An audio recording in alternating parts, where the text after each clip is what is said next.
أعوذ بالله من الشيطان الرجيم. بسم الله الرحمن الرحيم. الله لا إله إلا هو الحي القيوم لا تأخذه سنة ولا نوم له ما في السماوات وما في الأرض من ذا الذي يشفع عنده إلا بإذنه يعلم ما بين أيديهم وما خلفهم ولا يحيطون بشيء من علمه إلا بما شاء وسع كرسيه السماوات والأرض ولا يؤوده حفظهما وهو العلي العظيم. اللہ جس کے سوا کوئی الہ نہیں، وہ زندہ ہستی ہے جو قائم ہے اور سب کو سنبھالے ہوئے ہے. اسے نہ اونگ لگتی ہے اور نہ نیند. جو کچھ آسمانوں اور زمین میں ہے سب اسی کا ہے.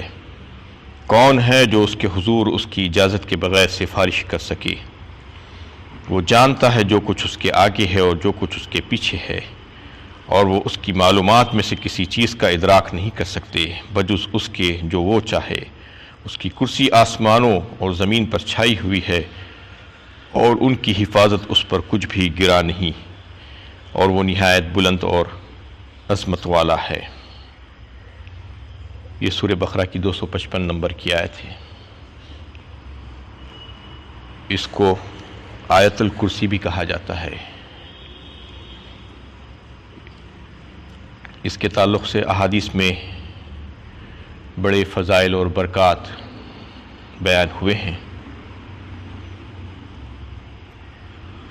مسند احمد کی حدیث میں ہے، اللہ کے نبی صلی اللہ علیہ وسلم نے فرمایا کہ یہ قرآن کریم کی سب سے عظیم ترین آیت ہے.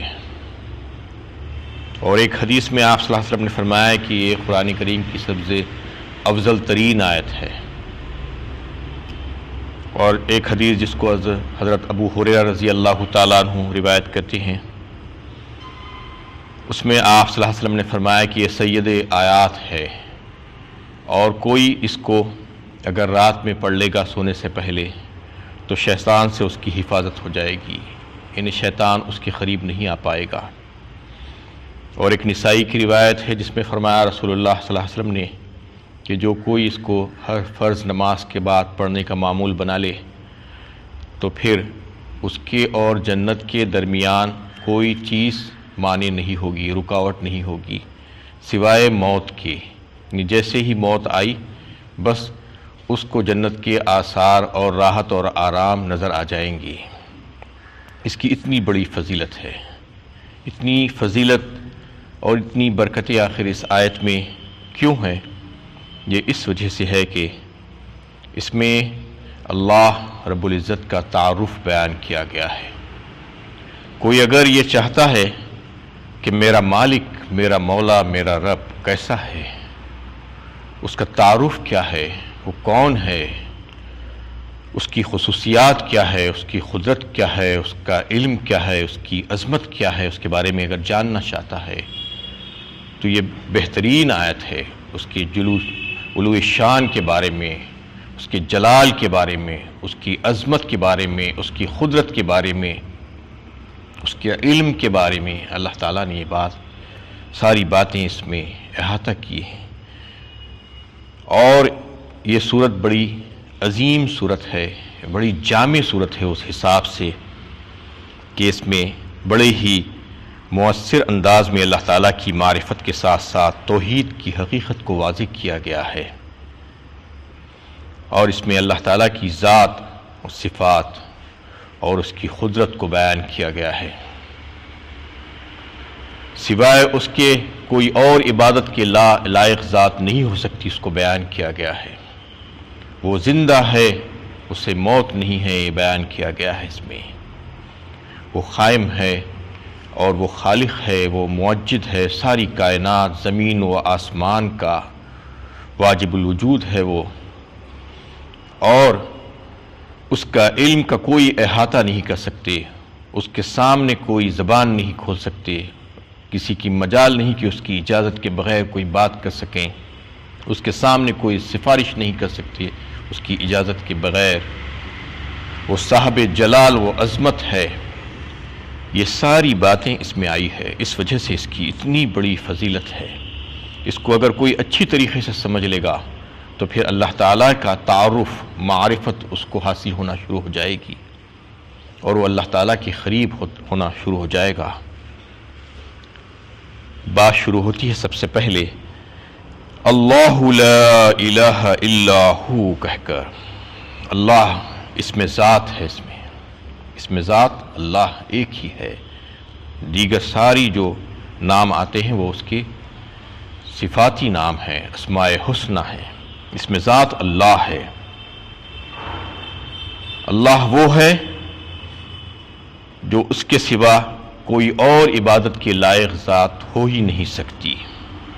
اب اللہ کا تعارف بیان کیا جا رہا ہے۔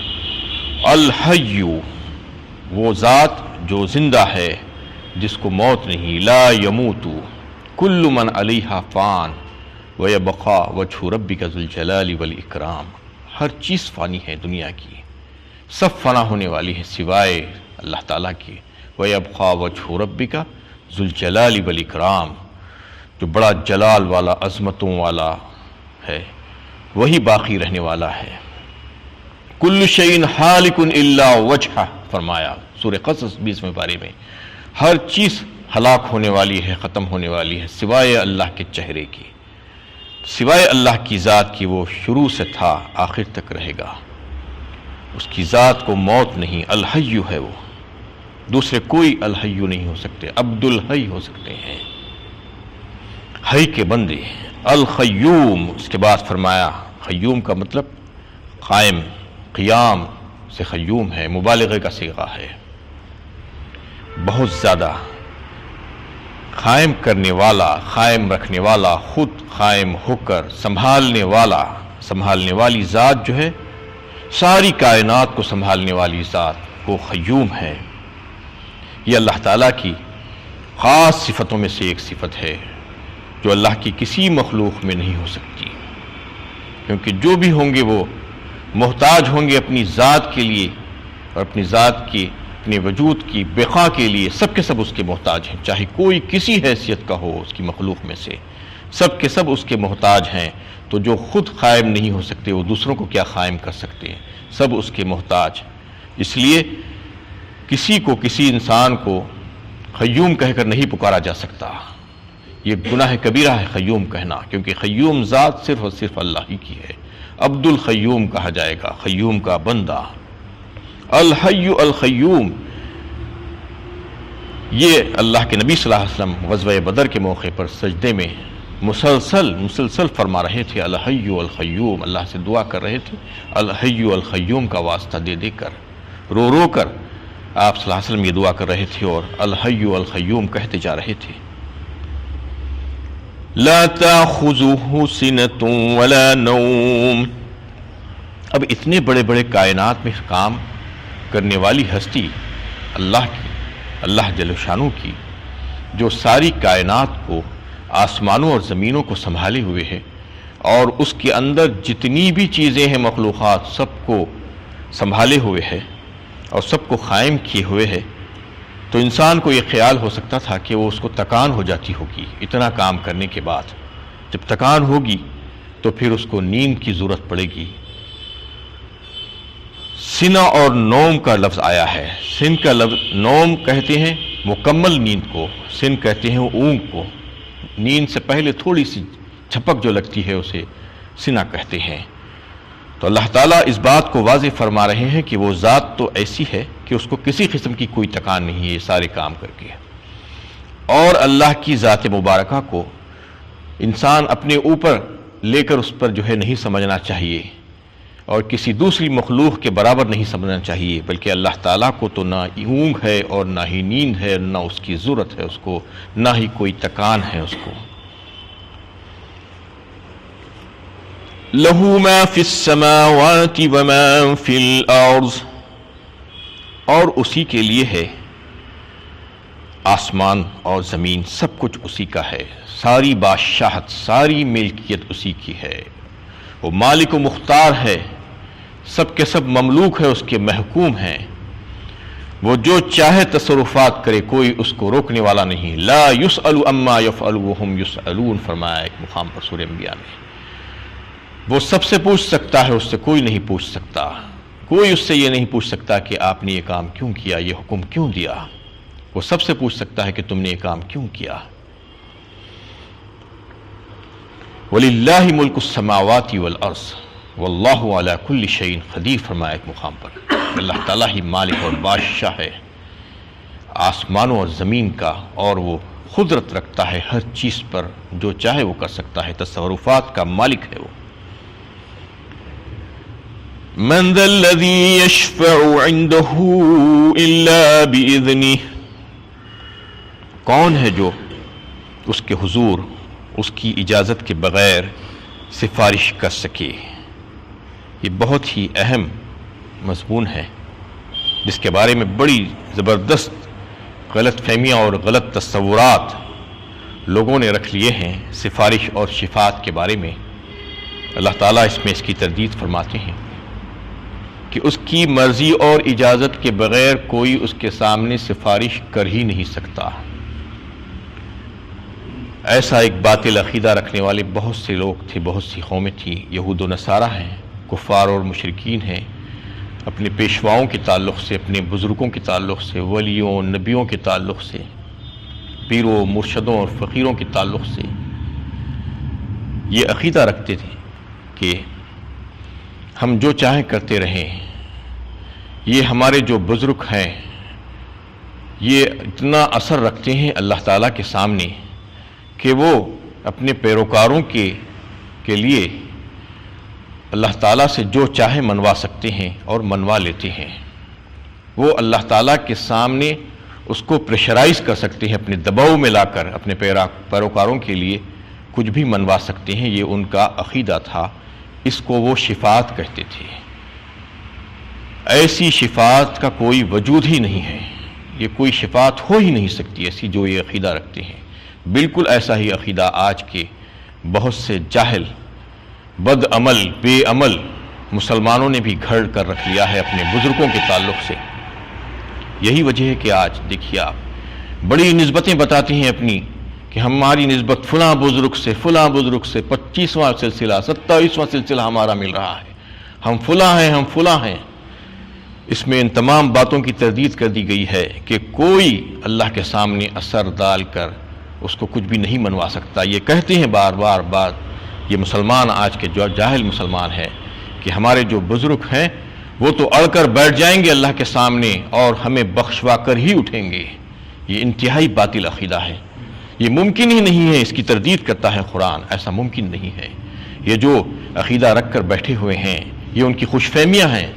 یہ جو اپنے آپ کو وابستہ کر کے بتا رہے ہیں کہ ہم فلاں بزرگ سے وابستہ ہیں، ہمارا سلسلہ فلاں بزرگ سے ہے، یہ چلنے والا نہیں ہے. اللہ تعالیٰ یہ بتا رہے ہیں. ہاں شفاعت ایک اور قسم کی ہے، وہ ہوگی، یقیناً ہوگی. آیت الکرسی میں بھی اس کو بتایا گیا ہے اور دیگر قرآن کی بہت سی آیات ہیں اس میں بھی اس کو جو ہے بتایا گیا ہے کہ شفاعت ہوگی. اور احادیث سے بھی یہ بات ثابت ہے. شفاعت کے لیے، سفارش کے لیے اللہ تعالیٰ اپنے کچھ مقبول بندوں کو اجازت دیں گے. جس کو اجازت دیں گے وہی سفارش کر سکیں گے. سب سے پہلی شرط یہ ہے. اور دوسری شرط، اس کی سب سے بڑی شرط یہ ہے کہ جس کے لیے اجازت دیں گے، جو قابل ہوگا شفاعت سفارش کے، اس کے لیے اللہ تعالیٰ اجازت دیں گے. یعنی کون کرے گا وہ اجازت دیں گے، اور کس کے لیے کی جائے گی وہ اجازت دی جائے گی. وَلِلَّهِ مُلْكُ السَّمَاوَاتِ وَالْأَرْضِ وَكَمْ مِن مَلَكٍ فِي السَّمَاوَاتِ لَا تُغْنِ شَفَاعَتُهُمْ شَيْئًا إِلَّا مِن بَعْدِ أَن يَأْذَنَ اللَّهُ لِمَن يَشَاءُ وَيَرْضَىٰ. سورہ نجم 27ویں پارے میں اللہ تعالیٰ فرمائے کتنے فرشتے ایسے ہیں آسمانوں میں جن کی شفاعت کچھ کام نہیں دیتی، بیکار ہو جاتی ہے.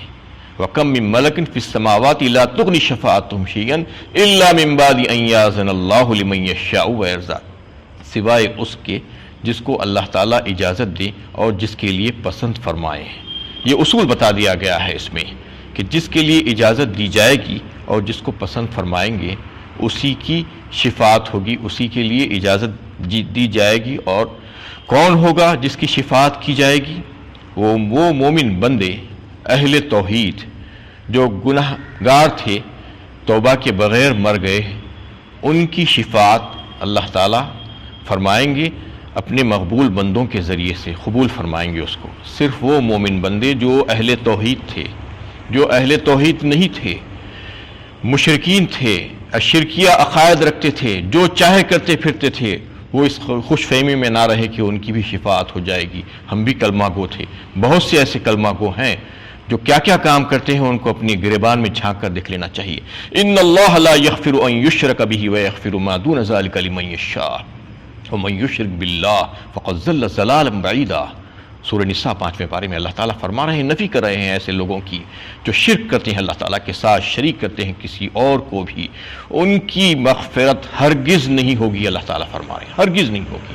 ان اللہ لا یغفر ان یشرک بہ ویغفر ما دون ذلک لمن یشاء، اس کے علاوہ جتنے بھی گناہ ہوں گے اللہ تعالیٰ جس کو چاہیں گے معاف فرما دیں گے۔ یہ بات ذہن نشین ہو جانا چاہیے ہمارے کہ شرک کا شائبہ تک نہیں ہونا چاہیے، تو پھر ہمارے لیے سفارش کی ہم جو ہے امید رکھ سکتے ہیں کہ ہماری بھی سفارش ہوگی۔ اگر شرک کا عقیدہ رکھتے ہوئے ہم اپنی زندگی گزاریں گے، مشرک اور کافر کی شفاعت نہیں ہوگی۔ اللہ تعالیٰ نے خود فرما دیا ہے، جس کی موت جو ہے کفر کی حالت میں ہوگی اور جس کی موت شرک کی حالت میں ہوگی بغیر توبہ کے، تو پھر اس کی سفارش نہیں ہوگی۔ ہاں، جو اہل توحید ہوں گے، گنہگار بھی ہوں گے، اگر توبہ کے بغیر بھی مر جائیں گے تو اللہ تعالیٰ ان کی سفارش کو قبول فرمائیں گے۔ تو اس میں ایک بات تو یہ ہوئی، اور سفارش کون کریں گے؟ وہ اللہ تعالیٰ کے جو مقبول بندے ہیں، سب سے پہلے انبیاء کرام، اولیاء اللہ، صالحین، شہداء اور حامل قرآن، حافظ قرآن، یہ بہت سے لوگ ہوں گے جن کو اللہ تعالیٰ اجازت دیں گے سفارش کرنے کی۔ اور کس کے بارے میں سفارش کرنا ہے، جیسا کہ ابھی آپ کے سامنے آ گیا، اللہ تعالیٰ بتائیں گے کہ ان کی سفارش تم کر سکتے ہو۔ وہ سفارش کریں گے تو اللہ تعالیٰ اس کو قبول فرمائیں گے۔ اس کے علاوہ جو بھی ہوں گے ان کی سفارش نہیں ہوگی، کوئی پر نہیں مار سکے گا اللہ تعالیٰ کے سامنے، جیسا کہ یہ جاہل لوگ یہ کہتے ہیں کہ اڑ کر بیٹھ جائیں گے، کوئی نہیں بیٹھے گا۔ لا یشفعون الا من ارتضی وهم من خشیتہ مشفقون، فرمایا ایک مقام پر سورہ انبیاء میں، یعنی شفاعت نہیں ہوگی مگر وہ لوگ جن کو اللہ تعالیٰ اجازت دیں گے۔ لیکن ان کا حال بھی یہ ہوگا کہ ان کے چہرے کا رنگ اڑ رہا ہوگا اور لرزاں و ترساں ہوں گے اللہ تعالیٰ کے سامنے، وہ اللہ تعالیٰ کے مقبول بندے، ان کا حال بھی یہ ہوگا۔ یوم یقوم الروح والملائکۃ صفا لا یتکلمون الا من اذن له الرحمن وقال صوابا، فرمایا سورہ ملک میں۔ اور یہ 30ویں پارے میں اللہ تعالیٰ نے یہ فرما دیا کہ اس دن یہ حال ہوگا کہ فرشتے اور فرشتوں کے سردار حضرت جبرائیل امین بھی جو ہے صف باندھے ہوئے اللہ تعالیٰ کے سامنے کھڑے ہوں گے۔ کسی کی مجال نہیں ہوگی اللہ تعالیٰ کے سامنے بات کرنے کی سوائے اس کے جس کو اللہ تعالیٰ اجازت دیں گے، اور اجازت دیں گے بھی تو اس کے بعد بات صحیح اور درست کرنی ہوگی، جو چاہے نہیں۔ یہ معاملہ ہوگا اس وقت۔ جو لوگ یہ کہتے ہیں کہ جو چاہے کہہ لیں گے، جس کو چاہے سفارش کروا لیں گے، جس کو چاہے بخشوا لیں گے، ہمارے پیر و مرشد ہے، یہ نہیں ہو سکے گا، یہ بات غلط ہے۔ اس میں اللہ تعالیٰ نے یہ واضح فرما دی۔ اور ایک بات اس میں ذہن نشین کرنے کی، یہ سفارش اور شفاعت کا جو معاملہ ہے وہ آخرت کا معاملہ ہے، دنیا کا نہیں ہے۔ دنیا میں بھی لوگ یہ سمجھ رہے ہیں کہ کسی نہ کسی کی سفارش سے کام بن جائے گا، یہاں جا کر کھڑے ہو گئے، وہاں جا کر کھڑے ہو گئے اور کہنے لگے کہ ہماری سفارش کر دیجیے، ہماری شفاعت کر دیجیے۔ نہیں، انسان کو اللہ تعالیٰ نے موقع دیا ہے اس دنیا میں کہ وہ جو چاہے کرے، اس کو نیکی اور برائی بدی کا جو ہے اختیار دیا گیا ہے، اور اگر اس سے غلطی ہوتی ہے، توبہ کا موقع اسے ملا ہوا ہے، وہ اللہ تعالیٰ کے سامنے رجوع ہو سکتا ہے، معافی مانگ سکتا ہے، کتنا ہی بڑا مجرم کیوں نہ ہو، کتنا ہی گنہگار کیوں نہ ہو۔ کوئی یہ نہ سمجھے کہ میں کیسے جا کے مانگ سکتا ہوں اللہ تعالیٰ سے، یہ غلط بات جو ہے تصور ان کے دماغوں میں بٹھا دیا گیا ہے۔ یہ جو پیشوا قسم کے جو لوگ ہیں وہ کہتے ہیں کہ تم نہیں، براہ راست تم مانگ نہیں سکتے اللہ تعالیٰ سے، ہم تمہاری سفارش کریں گے۔ کوئی نہیں کر سکتا سفارش یہاں پر۔ بندے کو اللہ تعالیٰ نے یہ کہا ہے کہ تم مانگو، وَإِذَا سَأَلَكَ عِبَادِي أَنِّي فَإِنِّي قَرِيبٌ أُجِيبُ دَعْوَةَ الدَّاعِي إِذَا دَعَانِ، سورہ بقرہ 2 پارے میں یہ بات گزر چکی ہے کہ پوچھتے ہیں میرے بندے میرے تعلق سے کہ میں کہاں ہوں، تو کہہ دو اے نبی صلی اللہ علیہ وسلم میں بہت قریب ہوں ان کے، اور جو مانگنے والا پکارنے والا مجھے پکارتا ہے تو میں اس کی پکار کو نہ صرف سنتا ہوں بلکہ اس کا جواب بھی دیتا ہوں۔ جب اللہ تعالیٰ کا یہ وعدہ ہے ادعونی استجب لکم ان الذین یستکبرون عن عبادتی سیدخلون جہنم داخرین، سورہ مومن 24ویں پارے میں اللہ تعالیٰ فرما رہے ہیں مانگو مجھ سے، اگر کوئی نہیں مانگے گا تکبر کی وجہ سے تو میں اس کو جہنم میں داخل کروں گا۔ یہ اللہ تعالیٰ کا فرمان ہے۔ جب دنیا میں اللہ تعالیٰ یہ کہہ رہے ہیں کہ دنیا کی زندگی میں تم کو کسی کے پاس جانے کی ضرورت نہیں ہے، ہے۔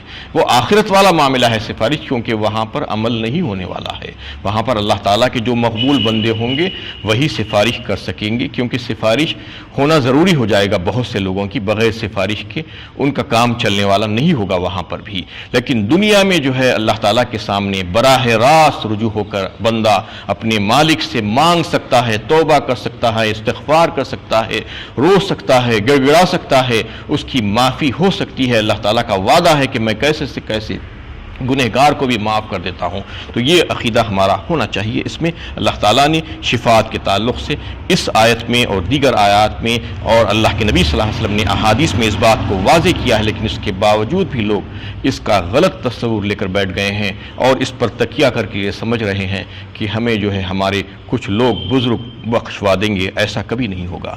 وآخر دعوانا ان الحمد للہ رب العالمین۔